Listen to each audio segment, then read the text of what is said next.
Good evening class. Last class में हम heart की जनरल स्ट्रक्चर को डिस्कस कर रहे थे। इसमें जितने भी चेम्बर होते हैं और अदर जो वाल्व वगैरह इसमें प्रेजेंट होते हैं उन सब की पोजीशन को हम एक 2D डायग्राम से हम डिस्कस करने की कोशिश करते हैं।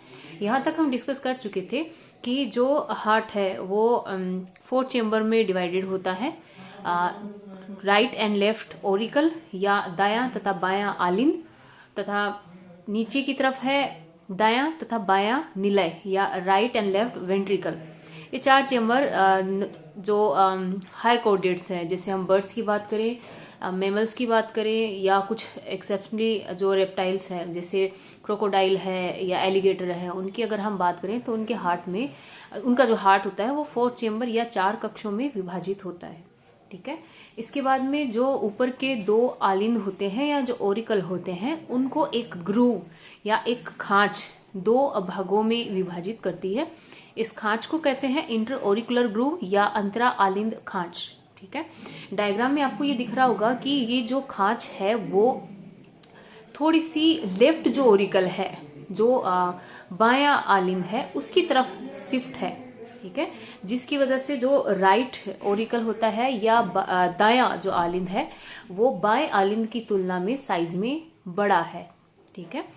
ठीक वैसे ही ये जो दोनों आलिंद और नीले हैं इनके बीच में भी एक खांच या एक ग्रूव प्रेजेंट है जिसे कोरोनरी सल्कस या हृदय खांच हमने कहा है। ठीक है। और इसके बाद में नीचे जो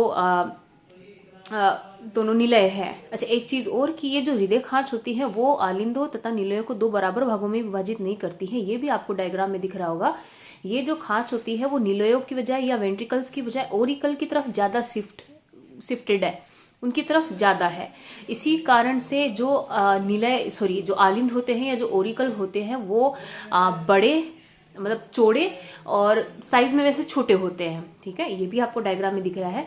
और कंपेरेटिवली अगर वेंट्रिकल्स की या निलय की अगर बात करें तो ये बड़े और नीचे से तिकोने होते हैं। ठीक है। कोरोनरी सल्कस का ये रहा रोल। उसके बाद में नेक्स्ट हम बात करते हैं कि जो दोनों वेंट्रिकल्स होते हैं, जो राइट एंड लेफ्ट वेंट्रिकल्स होते हैं, इन दोनों के बीच में भी एक खांच या एक ग्रूव प्रेजेंट होती है जो इनको 2 पार्ट में डिवाइड करती है। ठीक है। और ये खांच या ये जो ग्रूव है वो है इंटरवेंट्रिकुलर ग्रूव या अंतरा निलय खांच। ठीक है। और ये खांच भी आपको दिख रही होगी कि जो दोनों वेंट्रिकल है इनको 2 बराबर भागों में विभाजित नहीं कर रही है। ठीक है। जो राइट वेंट्रिकल है वो कंपैरेटिवली छोटा है और जो लेफ्ट वेंट्रिकल है वो कंपैरेटिवली बड़ा है। और ये जो खांच है वो स्टार्ट कोरोनरी सल्कस से या हृदय खांच से होती है, लेकिन ये एकदम हार्ट का जो नीचे का नुकीला पॉइंट है वहां पे आके खत्म नहीं होती, उससे पहले ये खत्म हो जाती है। ठीक है। जो लेफ्ट वेंट्रिकल है ये हम पहले ही पढ़ चुके हैं। इसका जो मेन फंक्शन होता है वो है जो ऑक्सीजनेटेड ब्लड है या ऑक्सीकृत जो ब्लड है उसको पूरी बॉडी के ऑर्गन्स तक सप्लाई करना। तो ऑब्वियसली बात है इसे प्रेशर ज्यादा लगाना पड़ता है क्योंकि उसे ब्लड पूरी बॉडी को सप्लाई करना होता है। तो जिसकी वजह से जो लेफ्ट वेंट्रिकल है या जो बायां आलिंद है ये साइज में बड़ा होता है और इसकी वॉल की जो मसल्स है, जो मांसपेशियां है, वो बहुत ज्यादा मजबूत होती है या स्ट्रोंग होती है। ठीक है। यहाँ तक हमने डिस्कस किया था। इसके बाद में कौन कौन से वाल्व यहाँ पे प्रेजेंट होते हैं। और एक चीज हम यहाँ पहले डिस्कस कर चुके हैं कि जो राइट एट्रियम है या जो दायां आलिंद है, यहाँ से जो डीऑक्सीजनेटेड ब्लड है वो एंटर करता है जो पूरी बॉडी से आता है। ठीक है। वो पूरा डीऑक्सीजनेटेड या अनऑक्सीकृत जो ब्लड है वो पूरा का पूरा राइट एट्रियम से एंटर करता है।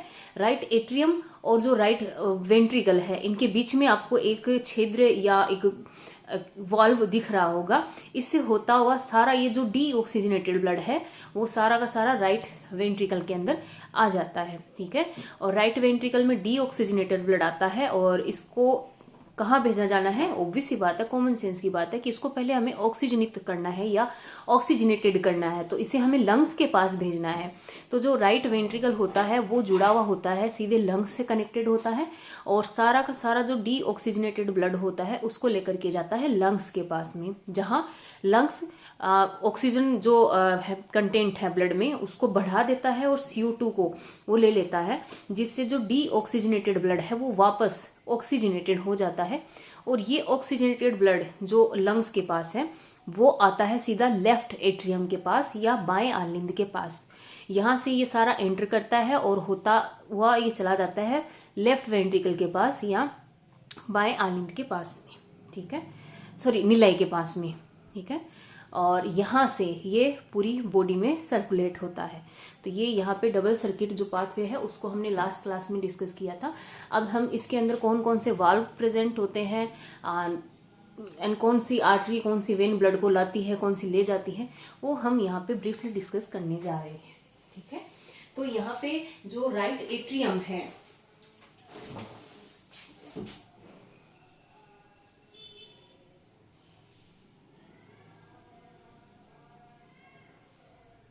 ठीक है, ये जो है ये जहां से डी ऑक्सीजनेटेड ब्लड हार्ट में एंटर करता है, ये है इंफीरियर वेना केवा।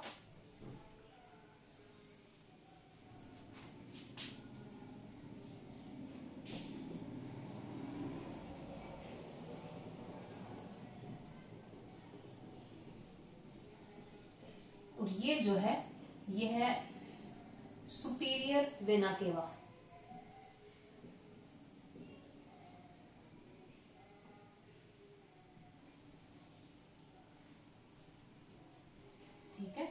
ये जो दोनों वेन्स होती है या जो सुपीरियर और इंफीरियर जो वेना केवा है, इनका मेन फंक्शन है वो पूरी बॉडी से जो डीऑक्सीजनेटेड या जो अनऑक्सीकृत ब्लड है उसको राइट एट्रियम तक लेकर के आने का होता है।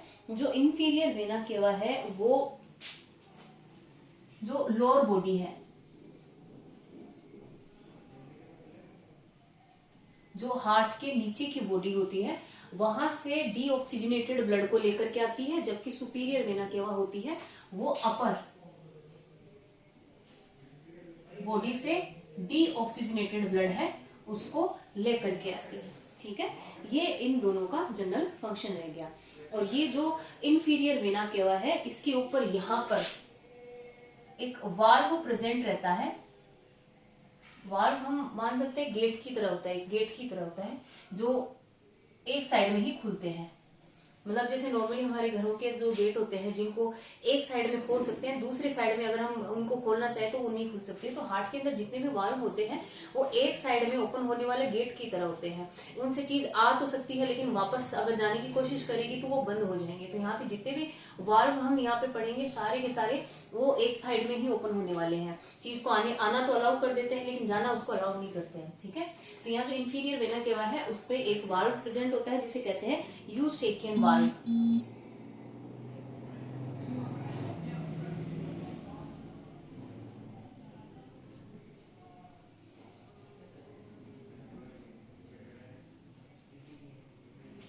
है, तो जो सुपीरियर वेना केवा है और इंफीरियर वेना केवा वहां से होता हुआ जो ब्लड है वो राइट एट्रियम में एंटर कर जाता है। राइट एट्रियम में आने के बाद में जब ये भर जाता है, पूरा का पूरा राइट एट्रियम भर जाता है, तो ये प्रेशर डालता है इस वॉल पर, इस वाल्व पर, ठीक है। और ये जो वाल्व है वो है ट्राइक्यूस्पिड वाल्व। इस वाल्व को कहते हैं ट्राइक्यूस्पिड वाल्व।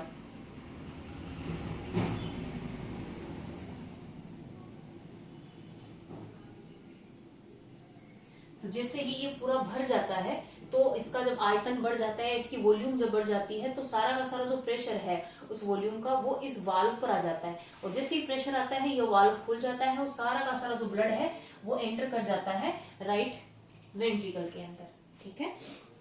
इसके बाद में जो राइट वेंट्रिकल है यहाँ से ब्लड अब जाएगा लंग्स के पास में, ठीक है।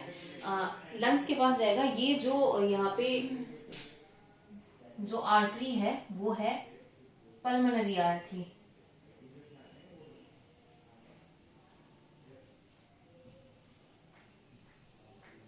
तो यहाँ पे पल्मोनरी आर्टरी जो है वो डीऑक्सीजनेटेड ब्लड को लंग्स तक लेकर के जाती है।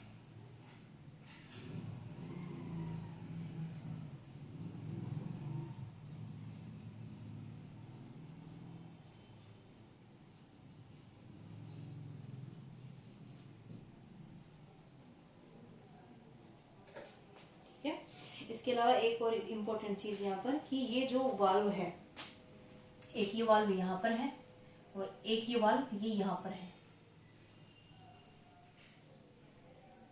ठीक है। इनका भी वही काम होता है जितने भी हार्ट के वाल्व होते हैं कि ब्लड जो है वो यहाँ से बाहर तो चला जाएगा, लेकिन अगर ये वापस जाने की कोशिश करेगा तो ये वाल्व बंद हो जाएंगे और ब्लड का फ्लो है वो अपोजिट डायरेक्शन में नहीं हो सकता। तो ये जो वाल्व है, ये प्लस ये जो वाल्व है, इनको बोलते हैं सेमी लूनर, अर्धचंद्राकार।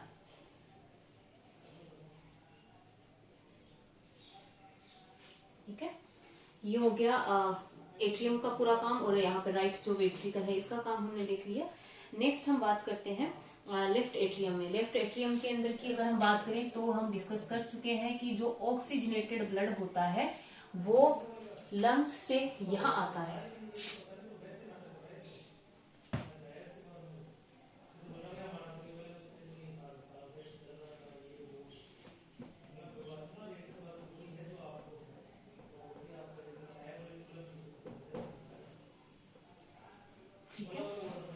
और यहाँ पे ये जो जिसके थ्रू ये ब्लड यहाँ पे एंटर कर रहा है वो है पल्मोनरी वेन।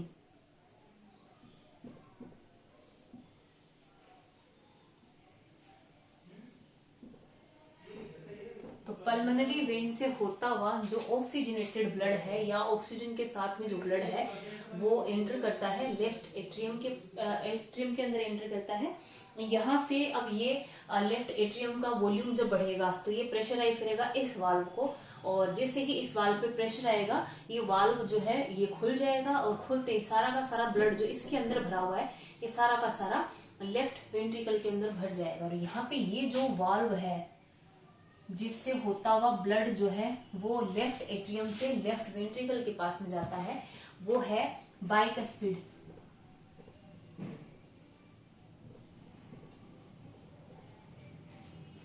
इसे मिट्रल वॉल्व भी कहते हैं। ठीक है, देखिए यहाँ पे वॉल्व रहा। इसके बाद में एक चीज और यहाँ पे इंपॉर्टेंट में बताना भूल गई कि ये जो इंटर ओरिकुलर ग्रूव है, ठीक है, यहाँ पे नीचे की तरफ यहाँ पे एक स्ट्रक्चर होती है, थोड़ी सी उभरी हुई सी होती है, इसको बोलते हैं फोरामेन ओवेलिस।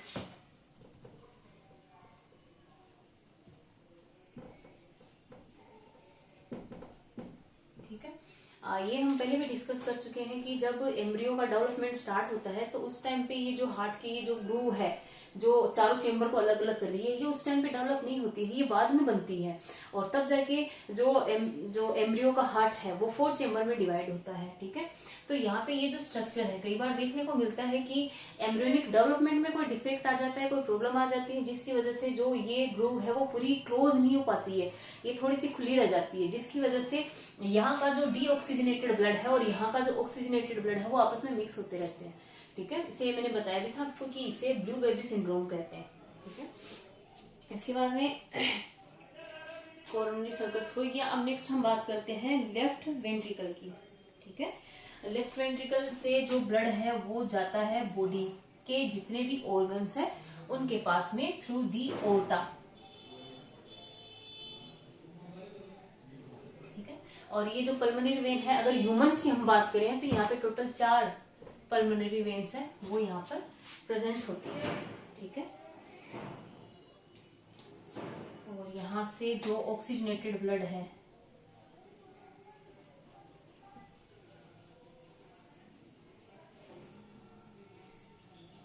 वो बॉडी के जितने भी ऑर्गन्स हैं वहां सप्लाई किया जाता है या पंप किया जाता है। तो ये जनरल 2D स्ट्रक्चर हमने यहाँ पे बनाई है, जितने भी चैम्बर्स होते हैं उनकी पोजीशन को समझने के लिए, और जो जितने भी वाल्व होते हैं उनकी पोजीशन समझने के लिए, वो कैसे काम करती हैं ये समझने के लिए यहाँ पे एक सिंपल 2D डायग्राम बनाया है। एक्चुअल में हार्ट का जो डायग्राम होता है कंपेरेटिवली इसे कंपेरेटिवली क्या बहुत ज्यादा अलग होता है, ये सिर्फ हमने समझने के हिसाब से बनाया है। एक चीज और कि हार्ट भी जैसे बाकी के बॉडी के अदर ऑर्गन्स होते हैं वैसे हार्ट भी एक ऑर्गन है, इसके अंदर भी मेटाबॉलिक एक्टिविटी होती है जिसमें ब्लड में जो ऑक्सीजन प्रेजेंट है उसको काम में लिया जाता है और जो बन रही CO2 है उसको ब्लड में रिलीज किया जाता है। तो यहाँ पे जो कोरोनरी साइनस है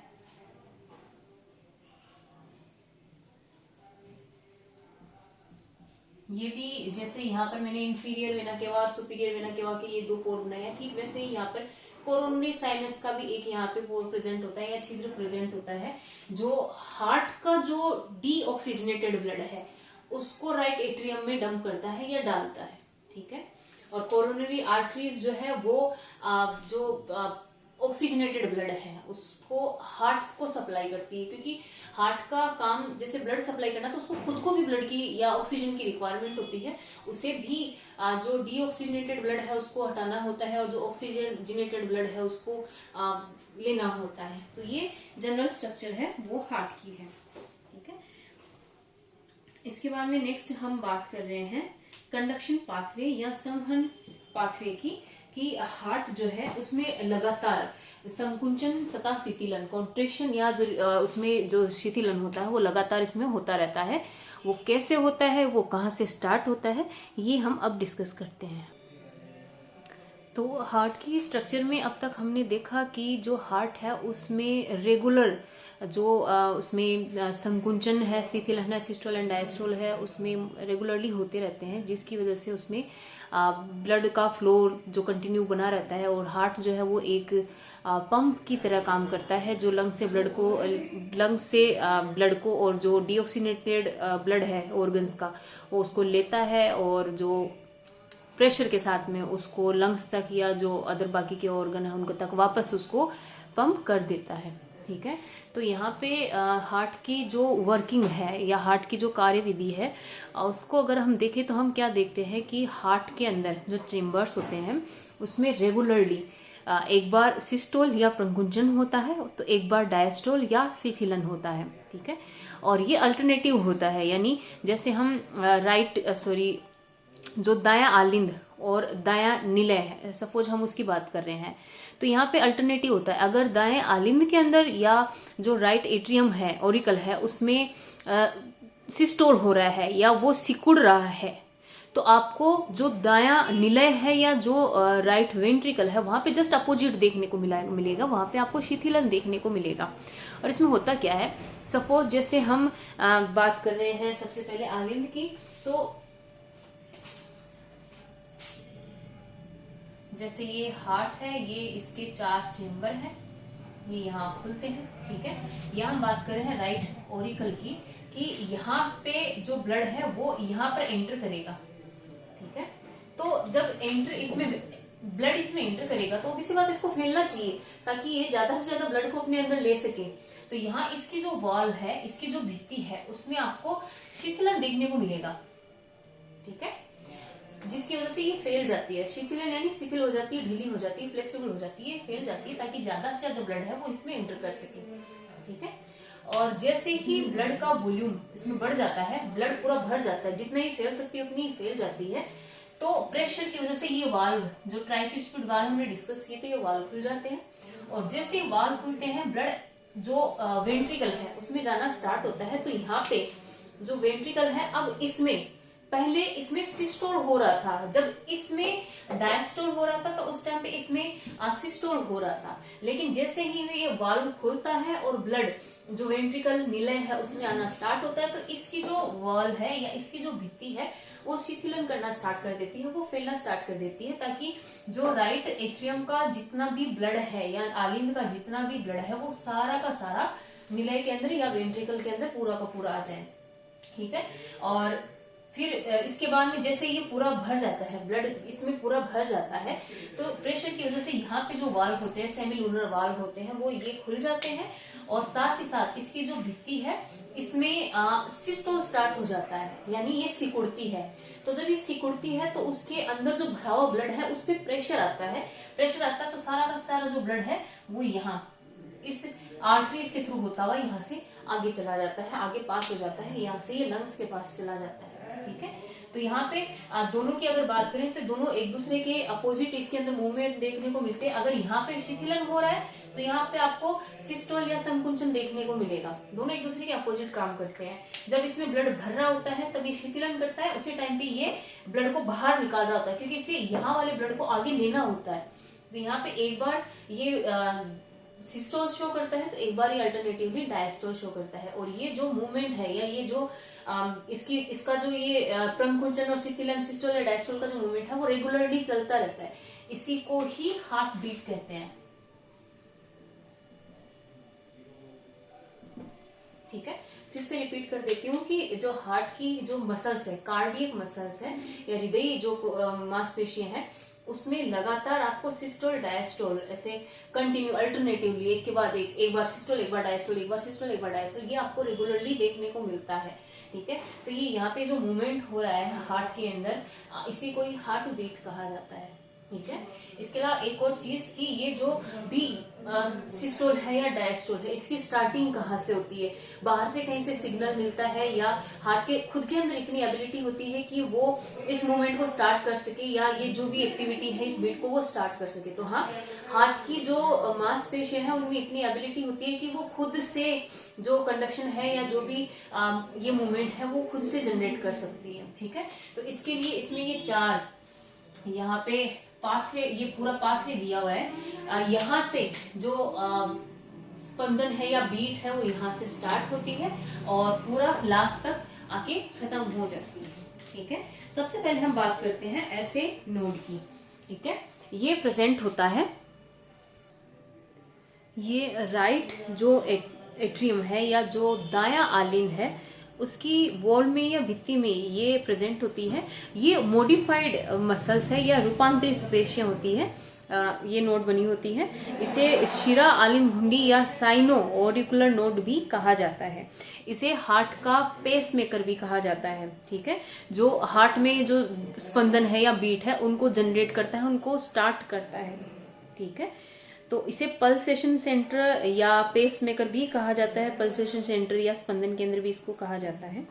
ठीक है, इसके बाद में जो स्पंदन है या जो बीट है वो आगे जो है वो जाती है सीधा आलिंद निलय नोड या जो एवी नोड है उसके पास ये जाती है।